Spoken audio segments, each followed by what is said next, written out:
नमस्कार, दिल्ली न्यूज में आपका बहुत बहुत स्वागत है। चलिए देखते हैं आज की 10 फटाफट बड़ी खबरों को।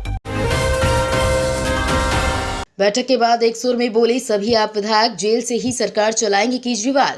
मुख्यमंत्री अरविंद केजरीवाल ने सोमवार को आम आदमी पार्टी के विधायकों की बैठक बुलाई। बैठक के बाद आम आदमी पार्टी ने कहा कि पार्टी के सभी नेताओं ने अरविंद केजरीवाल से मुख्यमंत्री बने रहने का आग्रह किया, चाहे वो गिरफ्तार ही क्यों न हो जाएं। आतिशी ने कहा, कोर्ट से हम परमिशन लेंगे कि कैबिनेट की मीटिंग जेल के अंदर हो सके, जरूरत होगी तो सारे अफसर वहां पर जाएंगे। दिल्ली की सरकार अरविंद केजरीवाल जेल से चलाएंगे।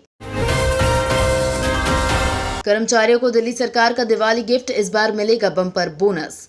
दिल्ली सरकार ने दिवाली से पहले एक और बड़ा तोहफा दे दिया है। सरकार ने ऐलान किया है कि इस बार कर्मचारियों को बोनस दिया जाएगा। मुख्यमंत्री अरविंद केजरीवाल ने ऐलान करते हुए कहा कि दिवाली पर सरकार ग्रुप बी और सी के कर्मचारियों को बोनस देगी। सीएम ने कहा कि दिल्ली सरकार के सभी कर्मचारी मेरा परिवार हैं। त्योहारों के इस महीने में हमने दिल्ली सरकार के कर्मचारियों को 7,000 रुपए का बोनस देने का ऐलान किया है। दिल्ली में फिर लौटा ऑड इवन। पॉल्यूशन के बीच 13 से 20 नवंबर तक सख्त नियम लागू। राजधानी दिल्ली में बढ़ते प्रदूषण के बीच केजरीवाल सरकार ने एक बार फिर ऑड इवन लागू करने का फैसला किया है। ये ऑड इवन 13 से 20 नवंबर तक लागू रहेगा। सरकार के फैसले के मुताबिक दिल्ली में BS3 पेट्रोल और BS4 डीजल कार पर बैन जारी रहेगा और किसी भी तरह का निर्माण नहीं होगा। इसके अलावा दिल्ली में अब 6वीं, 7वीं, 8वीं, 9वीं और 11वीं की फिजिकल क्लास 10 नवंबर तक बंद रहेगी। केंद्र सरकार देश भर के लोगों को बेहद कम दामों पर मिलेगा प्याज, दाल और आटा। केंद्र सरकार ने लगातार बढ़ रही महंगाई से उपभोक्ताओं को लाभ देने के लिए नई दिल्ली के कर्तव्य पथ से भारत ब्रांड के तहत गेहूं के आटे की बिक्री शुरू की है। ये आटा अधिकतम 27.50 रुपए प्रति किलोग्राम की MRP पर उपलब्ध होगा। इस मौके पर केंद्रीय उपभोक्ता मामले, खाद्य और सार्वजनिक वितरण, कपड़ा और वाणिज्य और उद्योग मंत्री पीयूष गोयल ने भारत ब्रांड के तहत गेहूं के आटे की बिक्री के लिए 100 मोबाइल वैन को हरी झंडी दिखाई। आज से 15 दिन सभी सरकारी प्राइवेट स्कूलों में छुट्टी घोषित। अभी केंद्र सरकार द्वारा शिक्षा मंत्री को आदेश दिया गया कि आने वाली दिवाली और उन राज्यों के पर्वों को देखते हुए सभी स्कूलों में छुट्टी घोषित की जाए। आपको बता दें कि नवंबर का महीना पर्व, त्योहार और छुट्टी के साथ साथ ठंड भी लेकर आता है। मौसम विभाग के द्वारा केंद्र सरकार को यह सूचना दिया गया कि नवंबर के महीने में इस बार अत्यधिक ठंड पड़ सकती है। ऐसे में अधिक ठंड के कारण बच्चों को स्कूल आने जाने में दिक्कतों का सामना करना पड़ सकता है। इन्हीं क्रम से केंद्र सरकार द्वारा देश के शिक्षा मंत्री को आदेश देकर सभी प्राइवेट और सरकारी स्कूलों को 15 दिन तक बंद कर दिया गया है। जल्द आएगी पीएम किसान की 15वीं किस्त, खाते में भेजे जाएंगे 2,000 रुपए। 15वीं किस्त का इंतजार कर रहे किसान पीएम किसान सम्मान निधि योजना के लाभार्थियों के लिए अच्छी खबर है। मोदी सरकार पीएम किसान के लाभार्थियों को इसी महीने 15वीं किस्त जारी कर सकती है। मीडिया रिपोर्ट्स के मुताबिक पीएम किसान सम्मान निधि योजना की 15वीं किस्त नवंबर महीने के अंत तक ही जारी कर दी जाएगी। बता दें कि पीएम किसान के लाभार्थियों को 6,000 रुपए का सालाना नगद लाभ दिया जाता है, जो 2,000 रुपए की 3 किस्तों में दिए जाते हैं। 14वीं किस्त 27 जुलाई को जारी की गई थी।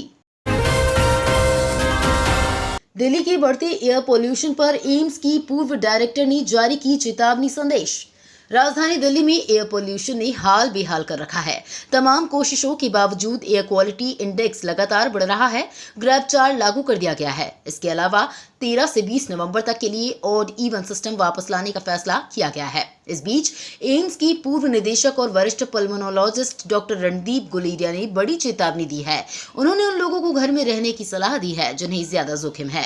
इनमें गर्भवती महिलाएं, बुजुर्ग, बच्चे, सांस के मरीज, कम इम्यूनिटी वाले लोग शामिल हैं। डॉक्टर गुलेरिया ने कहा है कि अगर बाहर जाना जरूरी है तो लोग मास्क लगाकर निकलें। दिल्ली हाई कोर्ट में निकली भर्ती, इस तारीख से करें आवेदन। दिल्ली उच्च न्यायालय ने राजधानी की विभिन्न अदालतों में न्यायाधीशों की भर्ती के लिए दिल्ली न्यायिक सेवा परीक्षा के लिए एक अधिसूचना जारी की है। दिल्ली न्यायिक सेवा परीक्षा 2023 के लिए आवेदन प्रक्रिया मंगलवार 7 नवंबर 2023 से शुरू होगी। इच्छुक उम्मीदवार आधिकारिक वेबसाइट delhihighcourt.nic.in पर जाकर ऑनलाइन आवेदन कर सकते हैं। आवेदन पत्र और फीस जमा करने की आखिरी तारीख 22 नवंबर 2023 शाम 5:30 बजे तक है। दिल्ली एनसीआर में 32% परिवार दिवाली पर पटाखे फोड़ने की बना रही हैं योजना।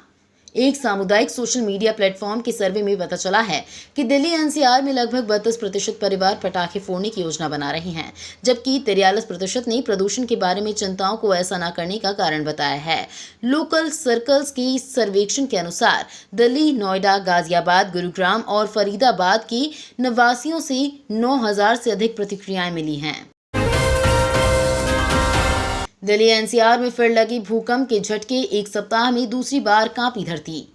राजधानी दिल्ली सहित आसपास के शहरों में एक बार फिर से भूकंप के झटके लगे हैं। इस दौरान लोग घरों से बाहर निकल आए। अभी तक किसी भी तरह के अप्रिय समाचार की सूचना नहीं है। भूकंप के झटके 4:16 पर महसूस किए गए। बता दें कि इस महीने में दूसरी बार दिल्ली एनसीआर में भूकंप के झटके महसूस किए गए। भूकंप का केंद्र नेपाल है, जिसके झटके दिल्ली एनसीआर तक महसूस किए गए। रिक्टर स्केल पर भूकंप की तीव्रता 5.6 रही। तो ये थी आज की बड़ी खबरें। डेली खबरों से अपडेट रहने के लिए चैनल को सब्सक्राइब करना बिल्कुल ना भूलें। धन्यवाद।